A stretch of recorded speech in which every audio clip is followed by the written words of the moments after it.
प्रिय विद्यार्थियों, हमारा टॉपिक है भारत के संविधान की विशेषताएं। संविधान की विशेषता के अंतर्गत भारत का संविधान है यानी संविधान शब्द जो कि संविधान शब्द जो कि अंग्रेजी शब्द है, अंग्रेजी शब्द है कॉन्स्टिट्यूशन। कॉन्स्टिट्यूशन अंग्रेजी शब्द है कॉन्स्टिट्यूशन, उसका बना हुआ है जिसकी CONSTITUTIONS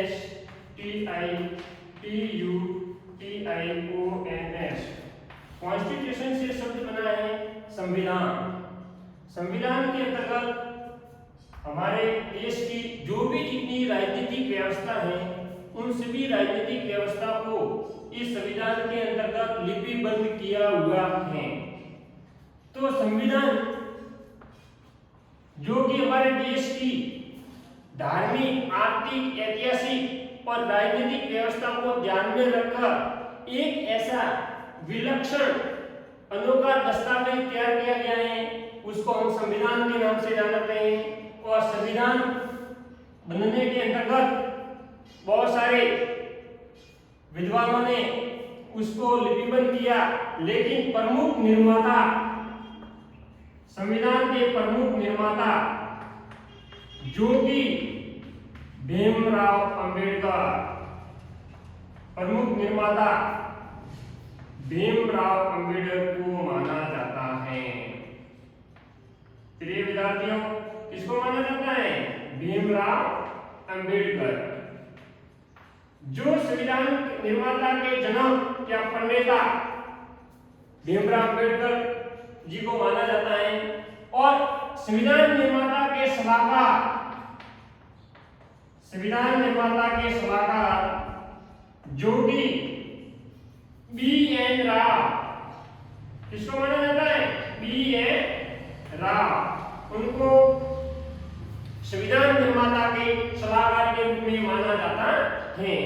प्रिय विद्यार्थियों, मैं ये भी बताना चाहूंगा आपको कि संविधान बना, जो हमारा संविधान बना उसमें कितना खर्च हुआ और कितना समय लगा इसको बनने में, तो मैं आपको बताऊंगा।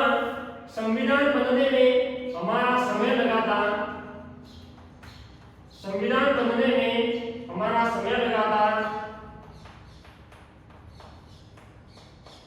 संविधान बनने में हमारा समय लगा था, वो था 2 वर्ष 11 माह और 18 दिन। प्रिय विद्यार्थियों, 2 वर्ष 11 माह और 18 दिन यह संविधान बनने में समय लगा था। और अनुमानित राशि ध्यान देंगे कि संविधान बनने में कितना खर्च आया था, तो ऐसा माना जाता है, अनुमानित राशि मानी जाती है 64 लाख रुपए जो कि संविधान बनने में खर्च हुए थे। कितने? 64 लाख। और मैं आपको ये भी बताऊंगा कि संविधान बनने के अंतर्गत 2 वर्ष 11 माह 18 दिन लगे, अनुमानित राशि 64 लाख रुपए। और संविधान, जो हमारा संविधान है जो कि जीवन संविधान माना जाता है। क्या माना जाता है? जीवन संविधान। क्यों हमारे संविधान को जीवन संविधान क्यों माना जाता है? तो मैं आपको ये बताऊंगा कि हमारे संविधान को जीवन संविधान इसलिए माना जाता है क्योंकि भारत का संविधान एकमात्र ऐसा संविधान है जिसके अंतर्गत संशोधन किए जा सकते हैं। और क्योंकि इसके अंदर संशोधन की प्रक्रिया मौजूद है, जो हमारे संविधान के अंदर अनुच्छेद 368 में संविधान के अंतर्गत संशोधन किया जा सकता है। इसलिए हमारे संविधान को जीवन संविधान के नाम से भी जाना जाता है। प्रिय विद्यार्थियों, मैं ये भी बताऊंगा आपको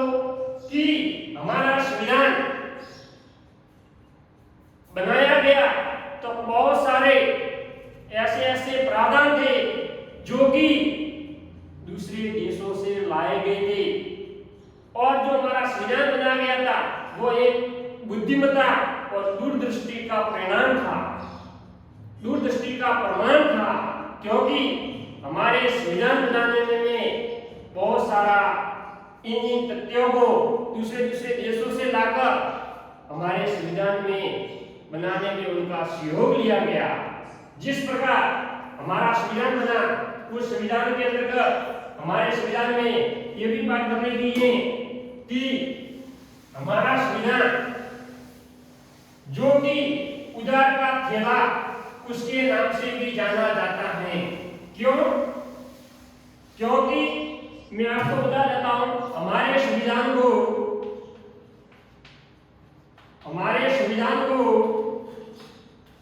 उदार का थैला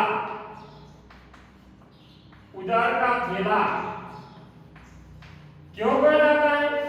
इसलिए कहा जाता है क्योंकि हमारे संविधान के अंदर, हमारे संविधान में ऐसे प्रावधान थे जो दूसरे देशों से लिए गए थे, यानी उदार लिए गए थे। उसी कारण हमारे संविधान को उदार का थैला कहा जाता है। बहुत सारे ऐसे प्रावधान है, जैसे मूल अधिकार हो, चाहे नीति निर्देशक तत्व हो, चाहे राष्ट्रपति पद नाम का कार्यरत है जो कहीं से भी लिया गया है, चाहे संपत्ति सूची हो, चाहे आपातकालीन व्यवस्था हो। बहुत सारे ऐसी बातें हैं जो दूसरे देशों से हमारे संविधान में ली गई हैं। आपको ये भी बात ज्ञात होना जरूरी है कि हमारे संविधान को उदार का थैला इसलिए कहा जाता है क्योंकि हमारे संविधान में बहुत सारे प्रावधान दूसरे देशों से लिए हैं। चलो ये बात होगी क्लियर। और ये भी बात बता देता हूं कि हमारा संविधान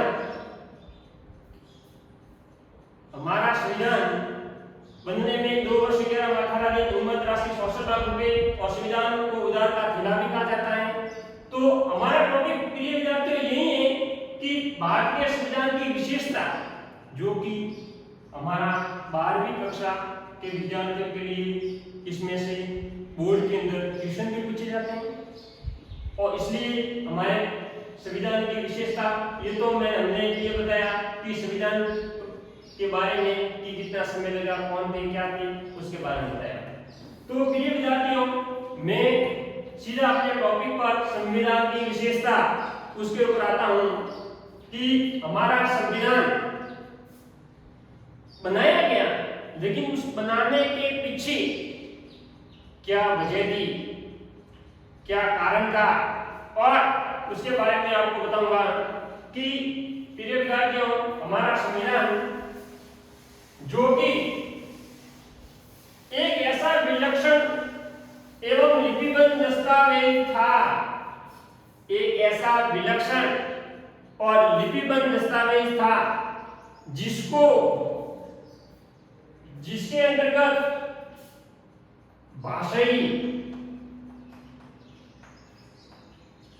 धार्मिक, राजनीतिक और सामाजिक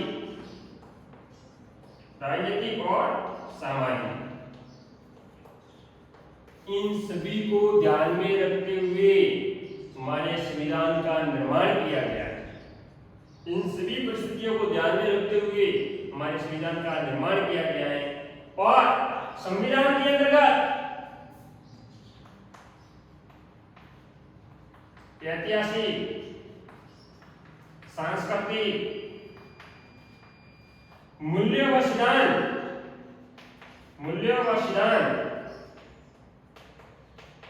सिद्धांतों के बारे में भी दिया गया है, उनके बारे में भी अध्ययन दिया गया है संविधान में।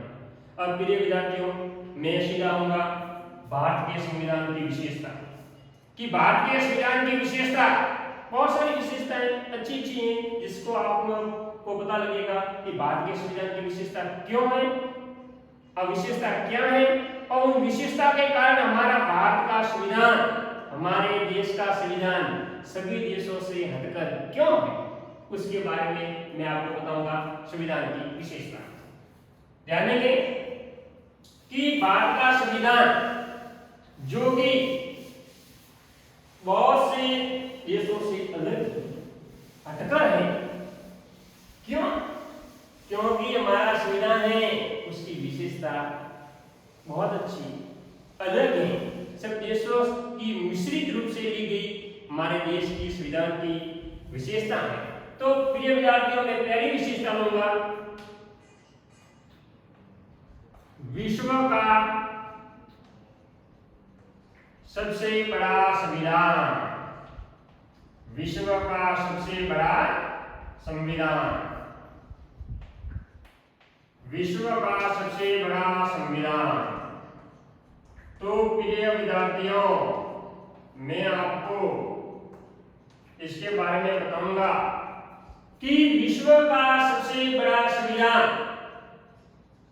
विश्व का सबसे बड़ा संविधान भारत देश का है। यानी जितने भी देश हैं उनमें सबसे विस्तृत सबसे बड़ा भारत का संविधान है। और दूसरे देश हैं जैसे अमेरिका, तो ध्यान देंगे अमेरिका के अंदर अमेरिका के संविधान में अनुच्छेद हैं जिनकी संख्या, अमेरिका के संविधान में अनुच्छेद हैं जिनकी संख्या 7। ये स्टूडेंट कितने? 7। अमेरिका के संविधान में अनुच्छेदों की संख्या कितनी है? 7 है। और अगला देश जैसे ऑस्ट्रेलिया, ऑस्ट्रेलिया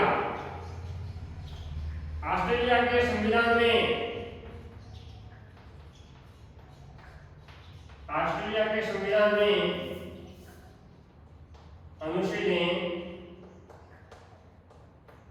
वो 128। कनाडा के संविधान में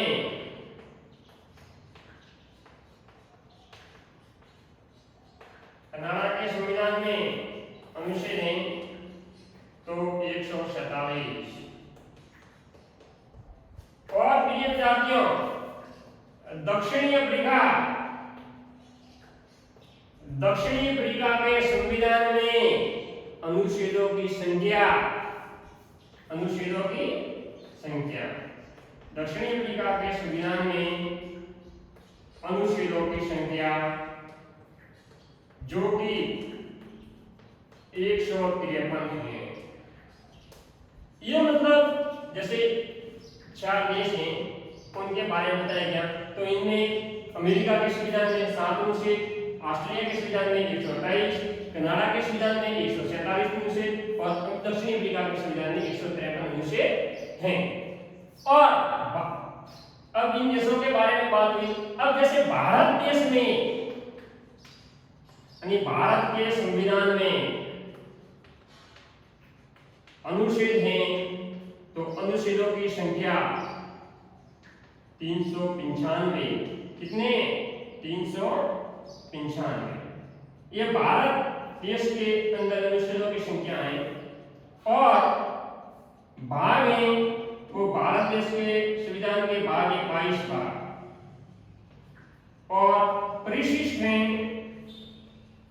जो कि 5 परिशिष्ट है। और अनुच्छेद 395 22 भाग हैं, परिशिष्ट 5 है। और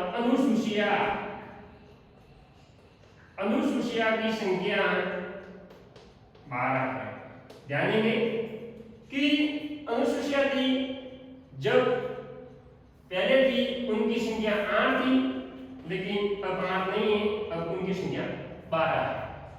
तो यह इन्हीं कारण से भारत का संविधान विश्व का सबसे बड़ा संविधान कहा जाता है, क्योंकि दूसरे देशों से हमारा भारत का संविधान है जिसमें 395 अनुच्छेद है, जिसमें भी संशोधन होते रहते हैं।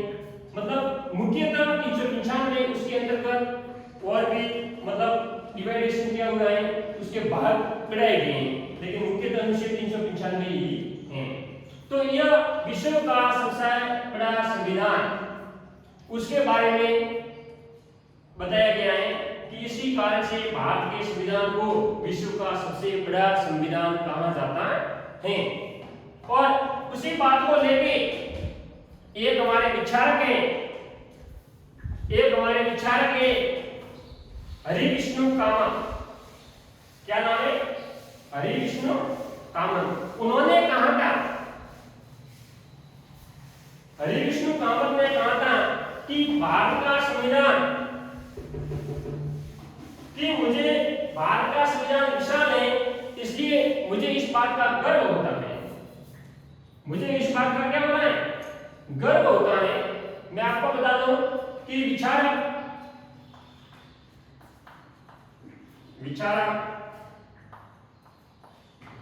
हरिविष्णु कामत, क्या नाम था? हरिविष्णु कामत। उन्होंने विचार दिया था भारत के विशाल संविधान को लेकर ही हरिविष्णु कामत ने कहा था कि मुझे गर्व है कि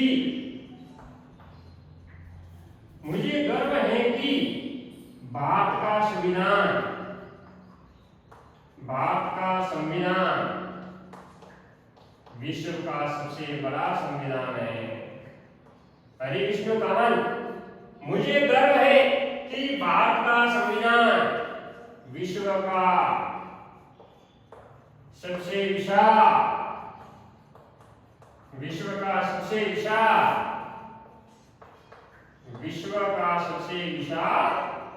संविधान है। ये किसने कहा था प्रिय विद्यार्थियों? हरिविष्णु कामत ने। सबसे विशाल संविधान है।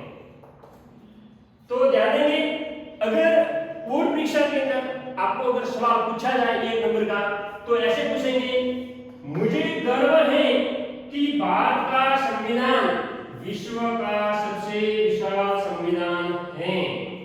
यह कथन किसका है? तो आपको उत्तर में लिखना पड़ेगा हरिविष्णु कामत। तो ही आपका आंसर राइट होगा और आपको 1 नंबर पूरा मिलेगा। उसी प्रकार ये हमारा एक टॉपिक, मतलब 1 पॉइंट विश्व का सबसे बड़ा संविधान पूरा हुआ है। अब दूसरा पॉइंट है कि विश्व का सबसे बड़ा संविधान, ये हमारा पहला पॉइंट पूरा हुआ। अब हम दूसरा पॉइंट लेंगे, लिखित व निर्मित संविधान। लिखित व निर्मित संविधान की भारत का संविधान है,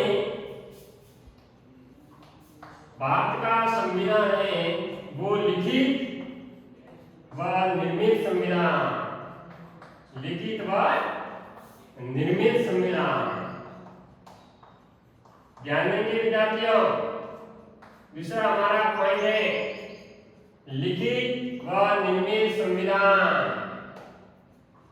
कि भारत का संविधान है वो लिखित है और निर्मित है, कि भारत का संविधान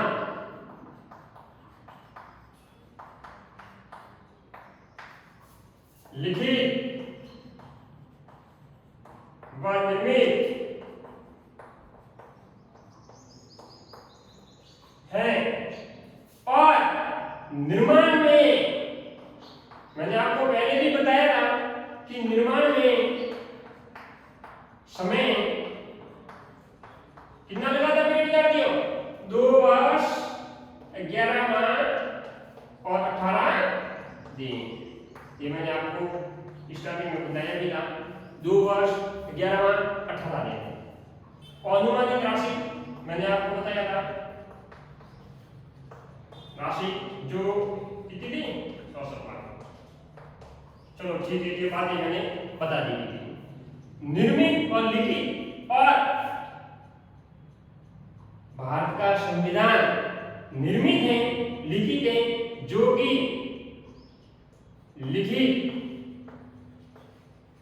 दस्तावेज हैं। भारत का संविधान लिखित दस्तावेज हैं, जो कि बुद्धिमत्ता का परिणाम है। जिन्होंने लिखा उनकी बुद्धिमत्ता का परिणाम है, क्योंकि उन्होंने ऐसे ऐसे प्रावधान दूसरे देशों से लाकर रखे उस लिखित व निर्मित संविधान में, जिनके अंतर्गत उसमें संशोधित भी किया जा सकता था, अन्य प्रकार के प्रावधान किए थे। ये दूसरा पॉइंट हुआ लिखित व निर्मित संविधान। अब प्रिय विद्यार्थियों, अगला हमारा पॉइंट है तीसरा पॉइंट, जो कि हमारा तीसरा पॉइंट है यानी तीसरी विशेषता जो कि हमारी तीसरी विशेषता है, वह तीसरी विशेषता है संसदीय शासन व्यवस्था। आपको मैं बताऊंगा संसदीय शासन व्यवस्था यानी भारत के संविधान में तीसरी विशेषता संसदीय शासन व्यवस्था। संसदीय शासन व्यवस्था भारतीय संविधान की तीसरी विशेषता है संसदीय शासन व्यवस्था। ध्यान देंगे, संसदीय से तात्पर्य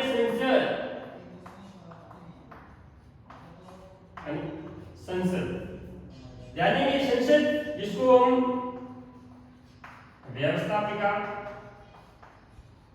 या विधायिका भी कहते हैं। व्यवस्थापिका और विधायिका भी कहते हैं, यानी संसद को व्यवस्थापिका या विधायिका भी कहते हैं। संसद के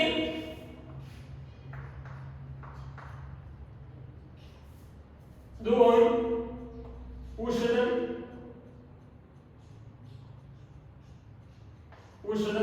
और निम्न सदन।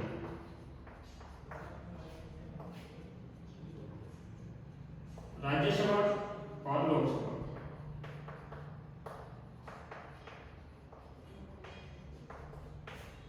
और मैं आपको यह भी बताऊंगा कि हम संसदीय शासन व्यवस्था के बारे में अध्ययन कर रहे हैं, तो मैं इसी बात को लूंगा, क्योंकि इसके बाद बताऊंगा तो हमारा चैप्टर एक दूसरा है, उसमें पूरी विस्तृत व्याख्या की जाएगी। अब संसदीय शासन व्यवस्था है, तो संसदीय शासन व्यवस्था के बारे में मैं आपको रूबरू कराऊंगा, जानेंगे। प्रिय विद्यार्थियों, संसदीय शासन व्यवस्था के अंतर्गत यानी जो कार्यपालिका होती है वो संसद के प्रति यानी व्यवस्थापिका के प्रति उत्तरदायी होती है। कार्यपालिका जो किसके प्रति उत्तरदायी होती है? व्यवस्थापिका के प्रति, व्यवस्थापिका के प्रति उत्तरदायी। कार्यपालिका होती है वो व्यवस्थापिका के प्रति उत्तरदायी होती है, और कार्यपालिका व्यवस्थापिका के प्रति उत्तरदायी होती है, और व्यवस्थापिका जो कि संसद भी कहा जाता है, कार्यपालिका के मंत्रिमंडल, कार्यपालिका का मंत्रिमंडल जिसके अध्यक्ष, मंत्रिमंडल के अध्यक्ष किसको माना जाता है? प्रधानमंत्री को, प्रधानमंत्री को। और कार्यपालिका के जो मंत्रिमंडल होता है उसका अध्यक्ष प्रधानमंत्री को माना जाता है, और जो वास्तविक अध्यक्ष माना जाता है वो किसको माना जाता है? प्रधानमंत्री को। और संवैधानिक अध्यक्ष या नाममात्र का अध्यक्ष वो किसको माना जाएगा? वास्तविक अध्यक्ष तो प्रधानमंत्री, और नाममात्र का अध्यक्ष या संवैधानिक अध्यक्ष, संवैधानिक अध्यक्ष जो कि माना जाएगा, संवैधानिक अध्यक्ष जो कि माना जाएगा राष्ट्रपति को, यानी वास्तविक अध्यक्ष है जो कि प्रधानमंत्री को माना जाता है, और नाममात्र अध्यक्ष या संवैधानिक अध्यक्ष है जो राष्ट्रपति को माना जाता है।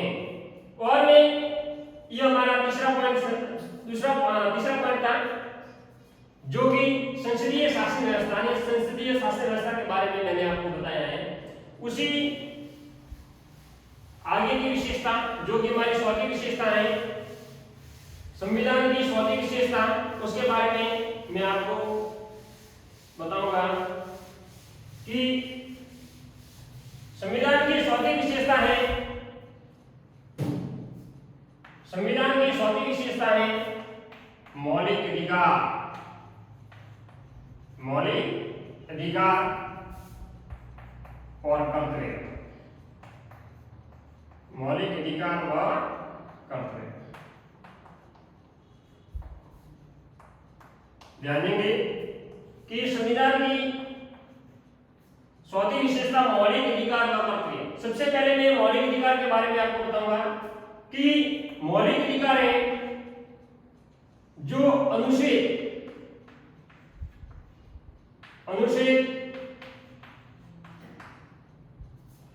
12 से 35 तक, संविधान के अनुच्छेद 12 से 35 तक किनका वर्णन दिया गया है? मौलिक अधिकारों का। अनुच्छेद 12 से लेकर 35 तक भारत के संविधान में मौलिक अधिकारों का प्रावधान है। और मौलिक अधिकार जो कि हमारे देश में यानी हमारे देश के संविधान में कहां से लिए गए? तो मौलिक अधिकारों को अमेरिका से लिया गया है। कहां से लिया गया? अमेरिका से। यानी भारत के संविधान में मौलिक अधिकारों को अमेरिका से लिया गया है। कहां से लिया गया है विद्यार्थियों? अमेरिका से।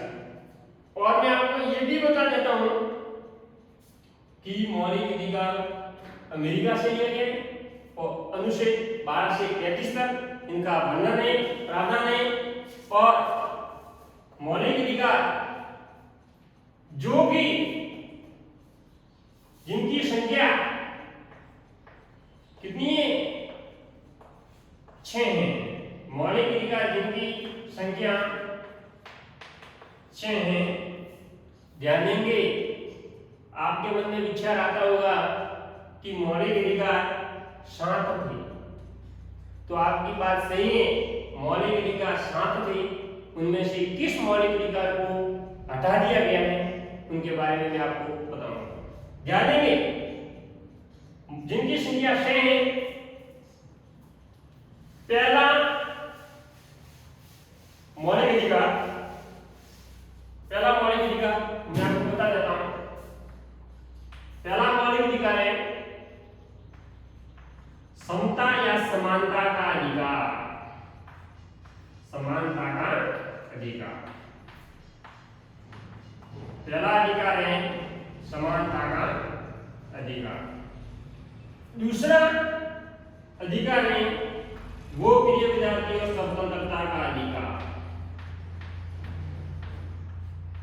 दूसरा अधिकार है स्वतंत्रता का अधिकार। और ध्यान देंगे, तीसरा अधिकार है, पहला हुआ समानता का अधिकार, दूसरा हुआ स्वतंत्रता का अधिकार, तीसरा है शोषण के विरुद्ध अधिकार, शोषण के विरुद्ध अधिकार, शोषण के विरुद्ध अधिकार। तो ध्यान देंगे, ये तीसरा अधिकार। चौथा अधिकार है हमारा समानता का अधिकार, स्वतंत्रता का अधिकार, शोषण के विरुद्ध अधिकार। चौथा है धार्मिक स्वतंत्रता का अधिकार, धार्मिक स्वतंत्रता का अधिकार, धार्मिक स्वतंत्रता का अधिकार। और पांचवा हमारा अधिकार है जो है शिक्षा व संस्कृति का अधिकार, शिक्षा व संस्कृति का अधिकार, शिक्षा व संस्कृति का अधिकार। और सबसे अंतिम अधिकार हमारा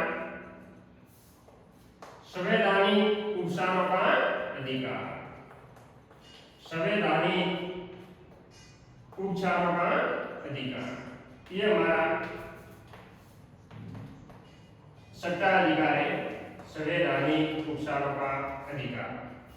यह छठा संवैधानिक उपचारों का अधिकार, समानता का अधिकार, स्वतंत्रता का अधिकार, शोषण के विरुद्ध अधिकार, धार्मिक स्वतंत्रता का अधिकार, शिक्षा व संस्कृति का अधिकार, संवैधानिक उपचारों का अधिकार। ये 6 हमारे मूल अधिकार या मौलिक अधिकार कहा जाता है। जानेंगे ये 6 अधिकार। और एक अधिकार हमारा सातवां जो माना जाता था, संपत्ति का अधिकार। संपत्ति का अधिकार।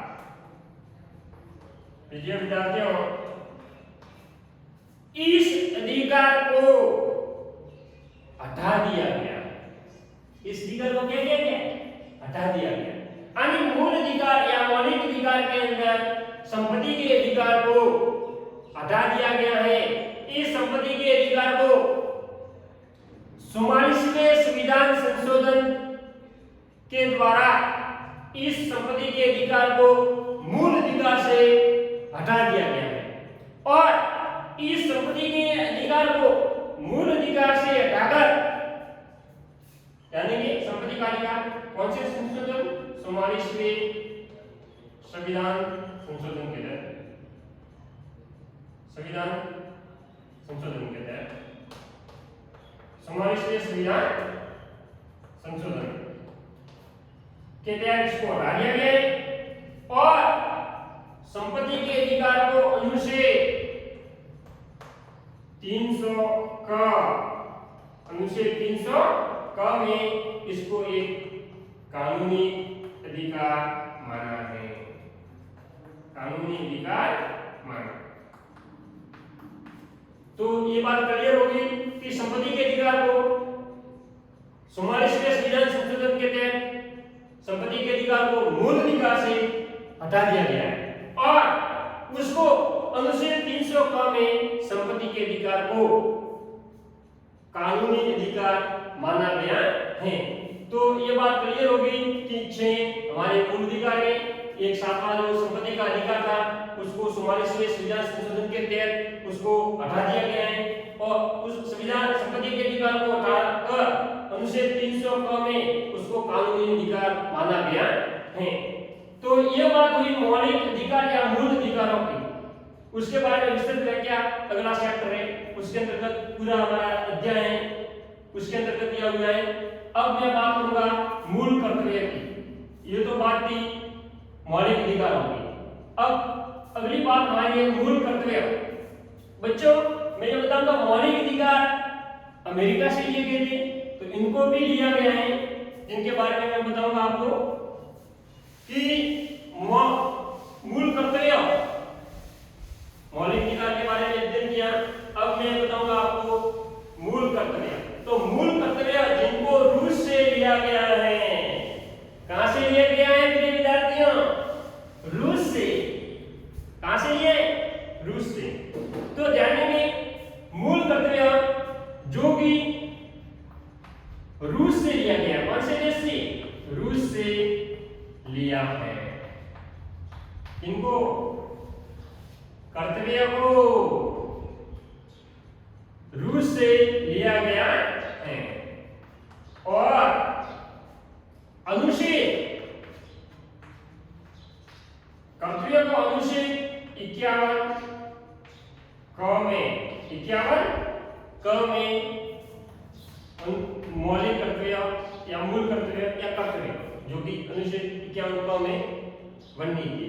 इनकी संख्या, मूल कर्तव्यों की संख्या, मूल कर्तव्यों की संख्या कितनी है विद्यार्थियों? मूल कर्तव्य की संख्या कितनी है? 11। कितनी है? 11। और 42वें संविधान संशोधन अधिनियम, 42वें संविधान संशोधन अधिनियम, 42वें संविधान संशोधन अधिनियम के तहत कर्तव्य थे जिनकी संख्या कितनी थी? 10 ही थी। 42वें संविधान संशोधन अधिनियम के तहत कर्तव्य थे जिनकी संख्या कितनी थी? 10 ही थी, लेकिन एक हमारा 11वां कर्तव्य जोड़ा गया है जो कि 86वें संविधान संशोधन अधिनियम के तहत हमारा 11वां मूल कर्तव्य जोड़ा गया है। प्रिय विद्यार्थियों, मैं आपको यह भी बताऊंगा जो हमारा 11वां मूल कर्तव्य जोड़ा गया है वह कौन सा है और कब जोड़ा गया है उसके बारे में मैं आपको बताऊंगा, और उसके अंतर्गत क्या है वो मैं आपको बताऊंगा। 11वां मूल कर्तव्य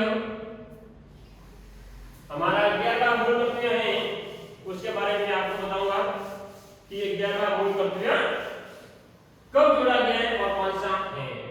जानेंगे हम कर्तव्य के बारे में अध्ययन कर रहे हैं कि 11वां जानेंगे जो कि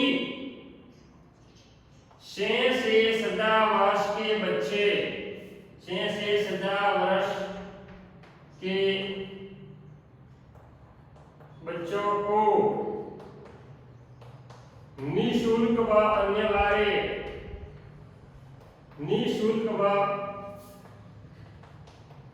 अनिवार्य शिक्षा का अधिकार देना। 6 से 17 वर्ष के बच्चों को निःशुल्क अनिवार्य शिक्षा का अधिकार देना, जो यानी कि जो अभिभावकों का कर्तव्य है। किनका कर्तव्य? जो अभिभावकों का कर्तव्य है। प्रिय विद्यार्थियों, यह हमारा 11वां मूल कर्तव्य है। जानेंगे इस मूल कर्तव्य को कब जोड़ा गया, तो जानेंगे इस मूल कर्तव्य को जोड़ा गया था 86वें संविधान संशोधन अधिनियम 86वें संविधान संशोधन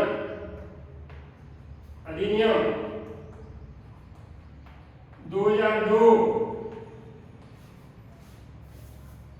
के तहत 86वें संविधान संशोधन अधिनियम 2002 के तहत इस 11वें मूल कर्तव्य को जोड़ा गया है। यह 11वां हमारा मूल कर्तव्य उसको जोड़ा गया। तो प्रिय विद्यार्थियों, मौलिक अधिकार और कर्तव्य जो कि हमारा 14 पॉइंट था वो पूरा होता है। अब हमारी 5वीं विशेषता, संविधान की 5वीं विशेषता, उसके बारे में जानेंगे। हमारे संविधान की 5वीं विशेषता, हमारे संविधान की 5वीं विशेषता, उसके बारे में मैं आपको बताऊंगा कि संविधान की 5वीं विशेषता है। प्रिय विद्यार्थियों, कि मैं आपको ये भी बताऊंगा कि भीमराव अंबेडकर जी संविधान जो निर्मित किया था वो भी एक विलक्षण, उनमें अनोखा ज्ञान था। उन्होंने संविधान को निर्मित किया और उन्होंने भीमराव अंबेडकर जी ने कहा भी है, भीमराव अंबेडकर, यह जानेंगे 5वां कोई पॉइंट नहीं, मैं ऐसे ही बता रहा हूं आपको। भीमराव अंबेडकर उन्होंने कहा है, शिक्षा वह शेरनी का दूध है, शिक्षा वह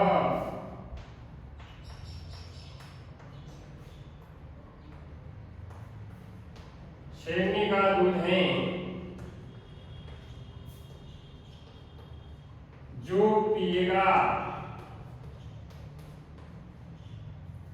शिक्षा व शेरनी का दूध है जो पिएगा वही दहाड़ेगा।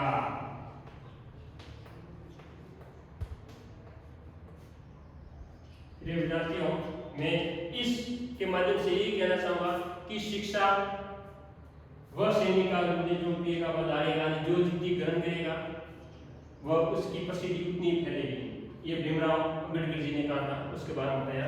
चलो अब आते हैं हमारे टॉपिक के ऊपर ही। ये तो मैंने भीमराव अम्बेडकर जी का कथन था वो आपको बताया है। अब हमारी पांचवी विशेषता है, ध्यान देंगे। पांचवी विशेषता है भारतीय संविधान की पांचवी विशेषता, एकात्मक व संघात्मक, एकात्मक व संघात्मक, एकात्मक व संघात्मक तत्वों का सहयोग, अद्भुत सहयोग।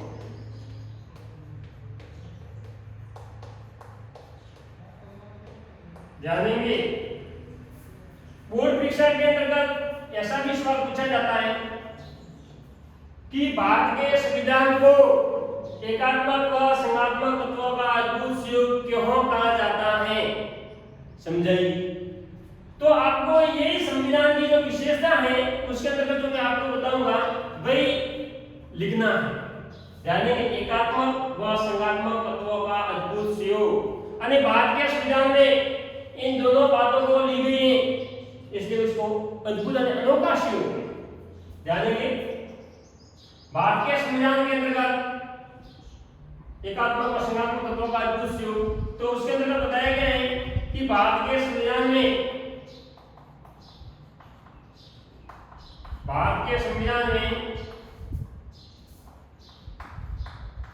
संशोधन की प्रक्रिया,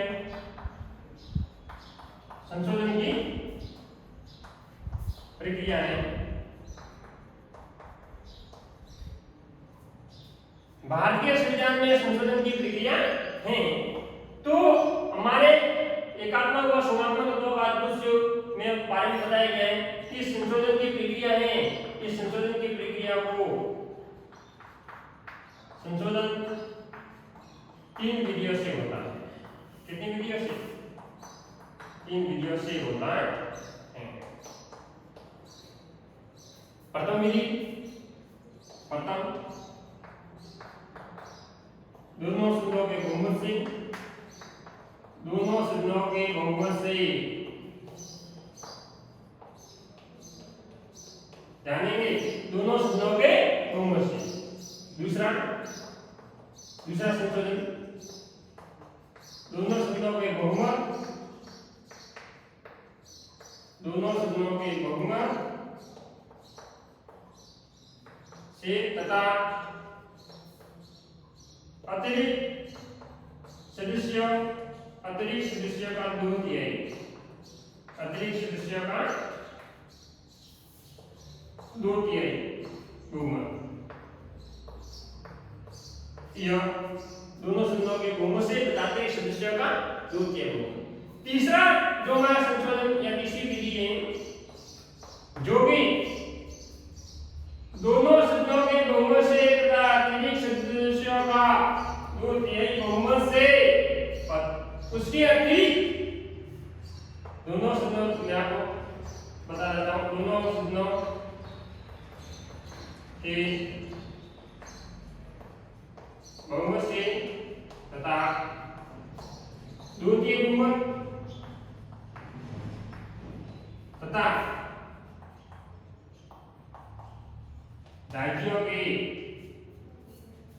विधानसभा, राज्य के कुछ विधानसभा के समर्थन से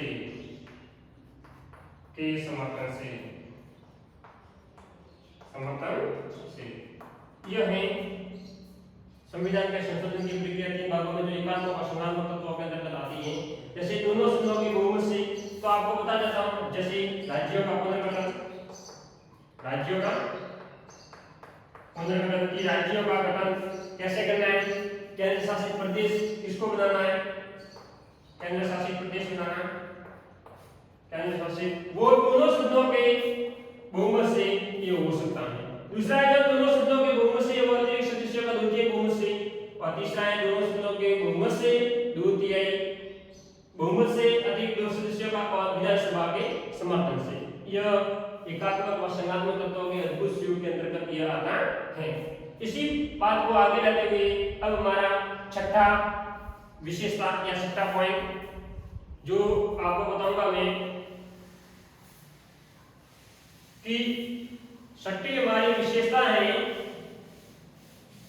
प्रिय विद्यार्थियों, छठी हमारी विशेषता है वह है स्वतंत्र न्यायपालिका। कौन सी? स्वतंत्र न्यायपालिका। स्वतंत्र न्यायपालिका के अंतर्गत आता है छठी हमारी विशेषताएं स्वतंत्र न्यायपालिका। तो प्रिय विद्यार्थियों, स्वतंत्र न्यायपालिका के अंतर्गत आता है कि आपको मैं पहले से बता देता हूं कि सरकार है, उस सरकार के 3 अंग हैं।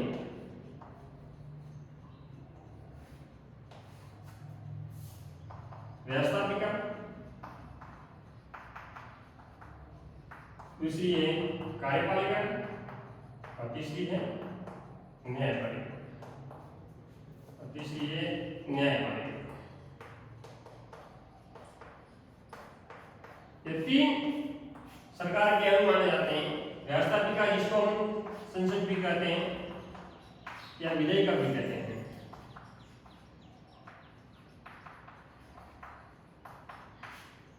ध्यान देंगे, व्यवस्थापिका, कार्यपालिका, न्यायपालिका।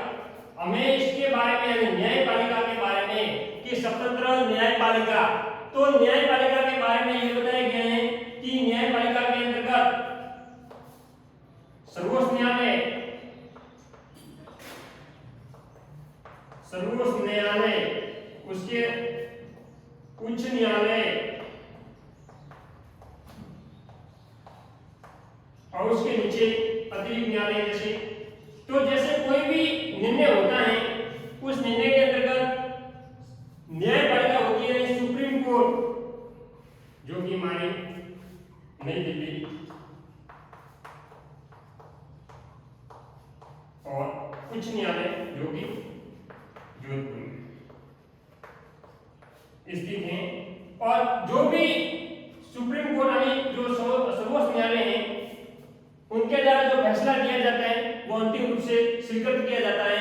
तो मैं आपको यही बताऊंगा स्वतंत्र न्यायपालिका और न्यायपालिका को स्वतंत्र क्यों कहा गया है कि सर्वोच्च न्यायालय के न्यायाधीश हो चाहे उच्च न्यायालय के न्यायाधीश हो, सर्वोच्च न्यायालय के न्यायाधीश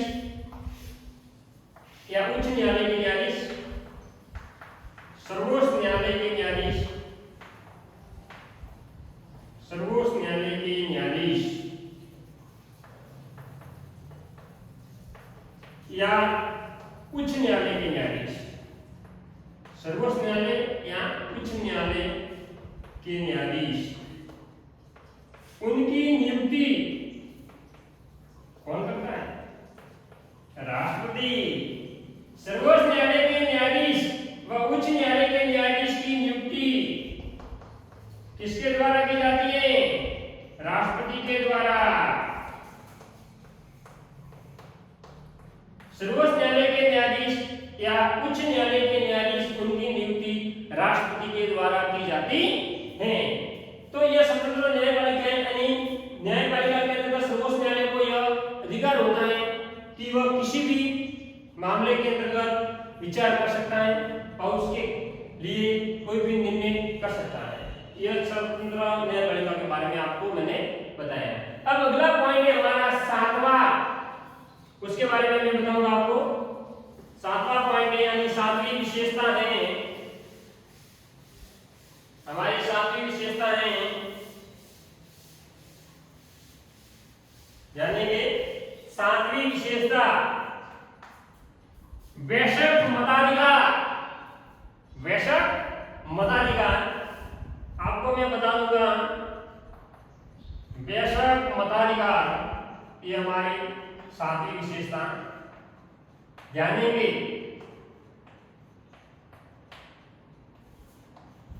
मताधिकार, मत प्लस अधिकार यानी मत देने का अधिकार। वयस्क यानी जिनकी उम्र 18 वर्ष हो चुकी हो, यानी मत देने का अधिकार। संविधान की विशेषता के अंतर्गत एक विशेषता हमारी ये वयस्क मताधिकार, जिसकी तात्पर्य है मत देने का अधिकार, यानी कि 18 वर्ष आयु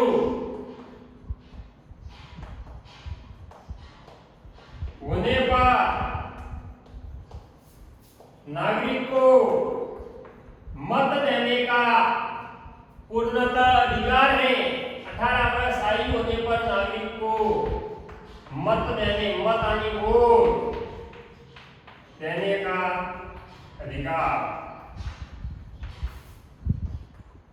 18 वर्ष आयु पूरी हो जाती है तो वह अपना पहचान कार्ड या इन आइडेंटिटी कार्ड या फिर जो बनता है वो बनवा कर अपना अमूल्य वोट है वो दे सकता है। यानी वयस्क मताधिकार, यानी 18 वर्ष आयु पूर्ण होने पर। ध्यान देंगे, यानी 18 वर्ष आयु पूर्ण होते ही यानी उसको वयस्क मताधिकार, मत देने का अधिकार हो जाता है। तो सबसे पहले मत देने की आयु 21 वर्ष थी। मत देने की आयु यानी वोट देने की आयु पहले कितनी थी? 21 वर्ष। यानी 21 वर्ष का अब 18 वर्ष है, लेकिन पहले 21 वर्ष थी उम्र कि 21 वर्ष का होने पर वह मत दे सकता है। लेकिन 21 वर्ष को यानी 61वें संविधान संशोधन, 61वें संविधान संशोधन के तहत, 61वें संविधान संशोधन के तहत जो मत देने की आयु है, मत देने की आयु 21 वर्ष से घटाकर 21 वर्ष से घटाकर 18 वर्ष कर दी, 18 वर्ष कर दी। यानी मत देने की आयु के बारे में बताया गया है कि हमारे संविधान के अंतर्गत मत देने की आयु थी वो पहले 21 वर्ष थी, लेकिन 61वां संविधान संशोधन अधिनियम के तहत 21 वर्ष जो उम्र या आयु थी उसको घटाकर 18 वर्ष कर दी है। जो अब भी हैं जिनकी 18 वर्ष आयु पूर्ण होती है उसको मत देने का अधिकार दिया गया है। यह वयस्क मताधिकार के बारे में हमारा जो 7वां पॉइंट था वो कंप्लीट हुआ। अब हमारी 8वीं विशेषता है, 8वीं विशेषता है हमारी इकहरी नागरिकता। इकहरी नागरिकता यानी 8वीं विशेषता है हमारी इकहरी नागरिकता।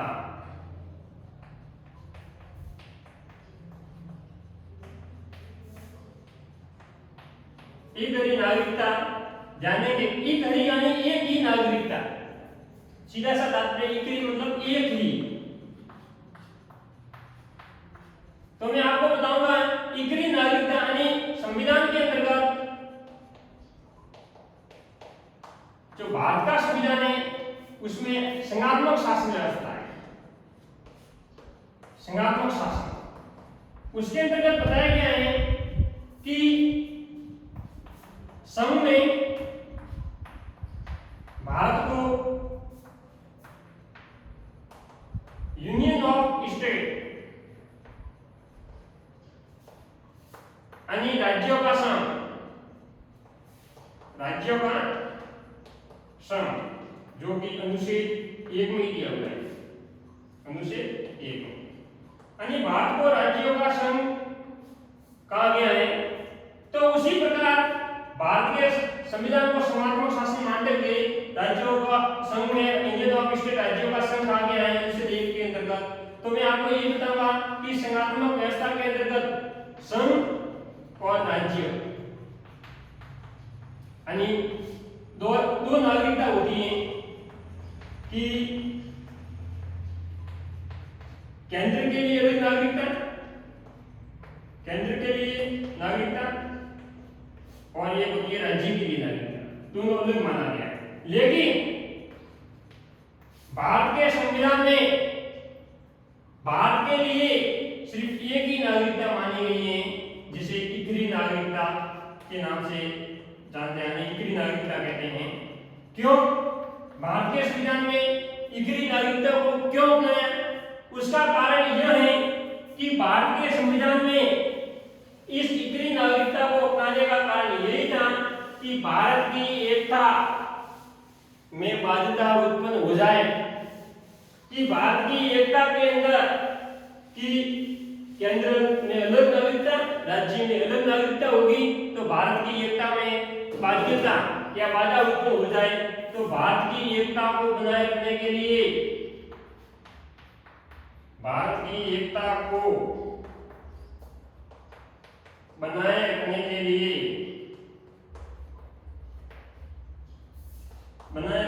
लिए, इकरी नागरिकता को अपनाया, इकरी नागरिकता को अपनाया। और इसलिए हमारे देश की नागरिकता मानी जाती है, तो हम कहते हैं भारतीय। क्या कहते हैं कि कौन हो गए? भारतीय। ऐसे नहीं कहेंगे कि अलग अलग राज्य से नहीं कहेंगे कि मैं राजस्थानी, गुजराती, लेकिन हमारी जो नागरिकता होगी वो भारतीय ही है।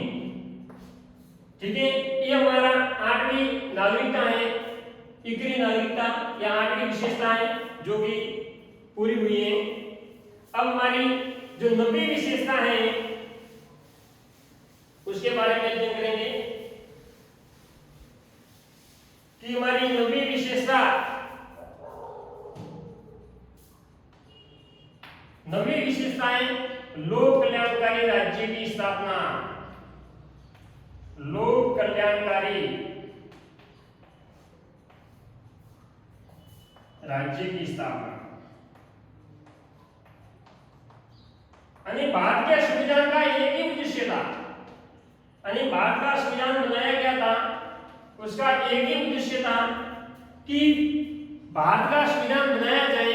उसका एक ही उद्देश्य था कि लोगों के अंतर्गत, कि भारत के लोग हैं उनका कल्याण हो, और एक ऐसे राज्य की स्थापना होनी चाहिए जहां के लोगों में आवास, वस्त्र, निवास आदि की रहने की भूमिका अच्छे ढंग से चल सके, अच्छे ढंग से उनका संचालन हो सके, वह लोक कल्याणकारी राज्य की व्यवस्था के अंतर्गत आता है। यानी इसके बारे में इतना ही वर्णन है कि लोक कल्याण, लोगों के कल्याण के लिए ऐसी व्यवस्था होनी चाहिए उस संविधान के अंतर्गत, उसमें लोगों का कल्याण हो सके।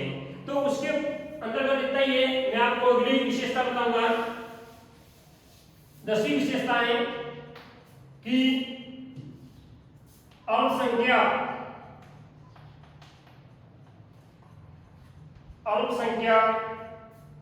व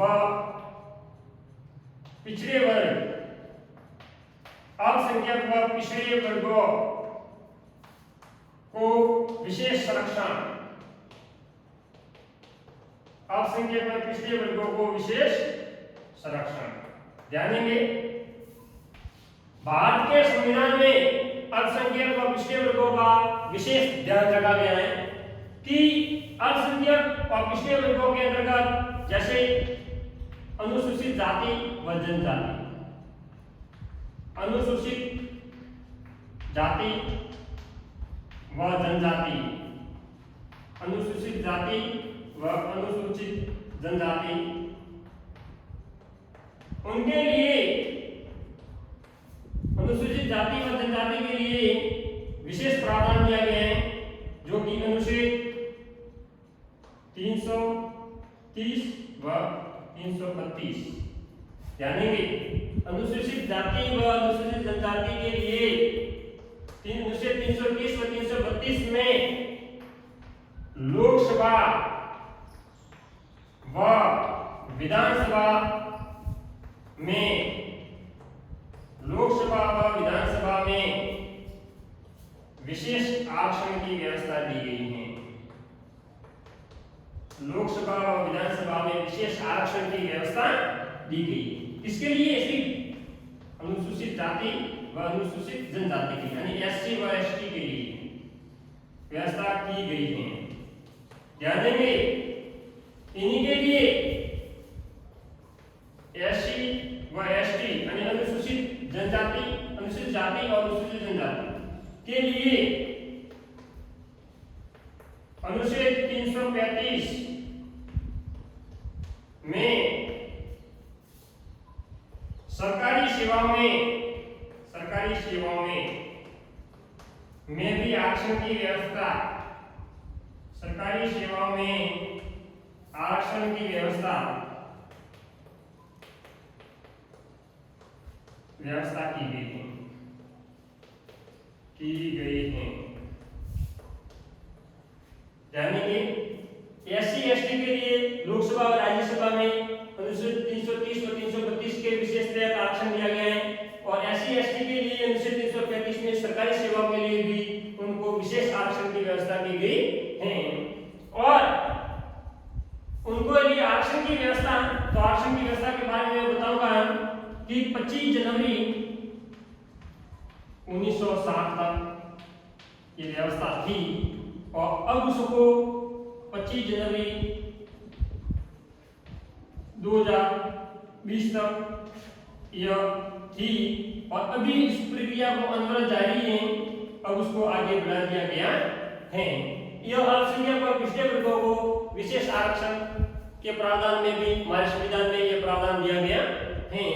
अब मैं आपको बताऊंगा कि संविधान की विशेषता के अंतर्गत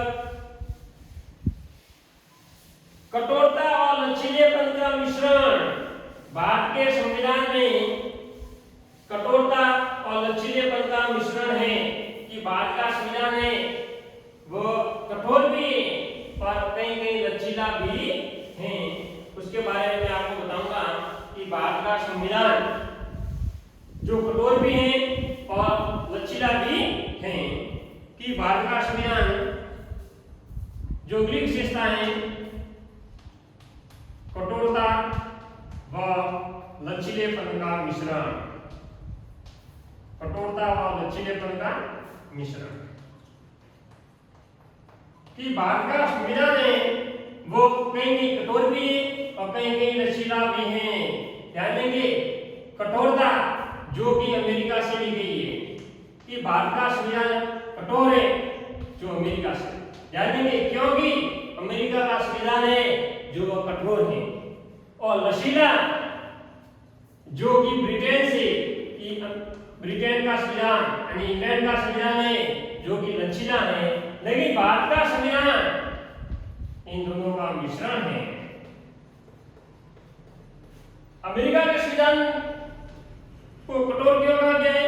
क्योंकि इसमें संविधान के अंतर्गत संशोधन नहीं होता है। अमेरिका का संविधान है जो बनाया गया था उसके बाद उसमें कोई संशोधन नहीं होता है, इसलिए अमेरिका के संविधान को कठोरता का संविधान कहा गया है। और ब्रिटेन का संविधान है जिसके अंतर्गत संशोधन होता रहता है, इसलिए उसको लचीलेपन का कहा गया है। और भारत का संविधान है कुछ ऐसे प्रावधान है भारत के संविधान के अंतर्गत जो कठोर है यानी जिसमें कोई संशोधन नहीं होता है, और कुछ ऐसे प्रावधान है भारत के अंतर्गत जिसमें संशोधन किया जाता है, इसलिए भारत के संविधान को लचीलेपन का संविधान कहा जाता है। इसलिए भारत के संविधान में कठोरता और लचीलेपन का मिश्रण है।